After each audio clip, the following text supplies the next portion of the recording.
They have their writing piece done. They have their planning sheet, which basically is part of the curriculum, like planning their work of art. So when they did their planning sheet, my focus was really on these at the bottom, telling them you need to make sure you have the words that you're going to use, the symbols, so like that everyone's image has those things on them, so that they know exactly what should be both in their story and what should have been in their artwork. Because they could take, if they couldn't come up with it for the artwork, I was like, okay, well then think about your story. What did you use in your story?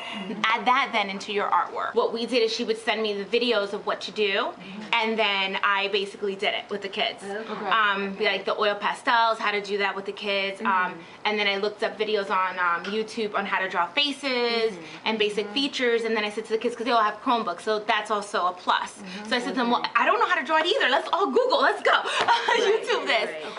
And that's how we learned how to do the facial features. But we only focused on portrait style. So if you look at last year's, like the examples, it's all portrait. We did not focus on everything else, because the more you give them to do, the harder it is for them to actually have a focus. So what I ended up even telling them is, okay, then your background needs to be that they're running away in the forest, or that you have a mountain backdrop of where they're going to go because of their location where they're going to finally be at, like or the manor. Like these are the ones you're going to have. There's too many indecisions. They do need the focus because they're 12, you know. They need that structure. There's certain elements of the artwork that I'm like, I honestly, like, they wanted to draw, a few students want to draw them walking away where you're not really seeing the face. So how to actually draw just a back silhouette, I couldn't do. I could do the portrait because that was easy, doing those elements and just focusing on that, but those type of artistic details I can't do. So that's why I would need an art person. Tracing as an artistic element. So then with the kids who I knew were struggling drawing, then I said, we're doing portrait, because then I can help you. So like that, for example, is a student that can't really draw, right? Let me see, look for his you can see the sketch lines on there. Yeah, so I mean, you can see all the times that he's tried to do just the face, like, if they, you know, so if they can't just focus on just that, then how am I going to have all the other elements of art? They're not going to be able to do it without having an actual art class. So that's the thing, like, not all students get art at the same time, which is what we struggle with. Students who are more artistic,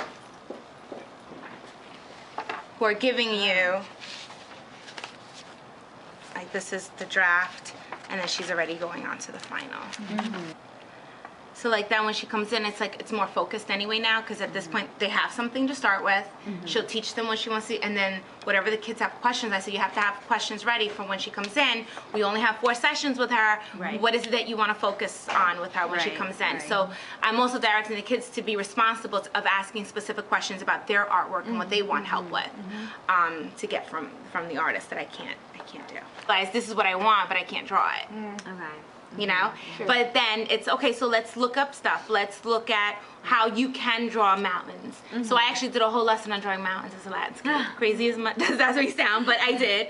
And then I did a whole lesson on drawing trees, because so many of them were using that type of background. So if you know that majority of the students are doing a specific type of background, then you can teach them how to do that easily.